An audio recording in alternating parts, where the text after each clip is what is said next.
Sir जी राम राम। राम राम जी, राम राम। अरे वो licence था हमारा मेडिकल स्टोर का, उसका लाइसेंस अप्रूवल करवाना था। उसका काम सारा रुका पड़ा, उसके आगे कार्रवाई कर लेते थोड़ी सी। हाँ जी, हो जाएगा। अपने उसका मेडिकल का नाम बताओ एक बार।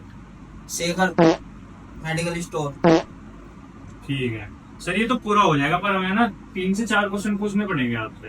हाँ जी पूछो, बिल्कुल पूछो। बैठो आप पहले। हाँ जी बताओ। अच्छा, आप मुझे ये बताओ, अगर किसी पेशेंट के बुखार हो रहा है और उसके उल्टी लग रही है, तो आप कौन कौन सी से दवाइयाँ दोगे? अजी हरे पत्ते गोली सब में काम करता है, और साथ में सफेद लगा देना तोड़ ही नहीं है मालिक। अच्छा, तुम बताओ, तुम मैक्सिमम टाइम पेशेंट को इंजेक्शन प्रेफर करोगे या फिर मेडिसिन? अजी थारे हमारे बीच की बात है। दवाइयों में तो है लागत ज्यादा है, मुनाफा कम। और इंजेक्शन में है मुनाफा ज्यादा है, लागत कम।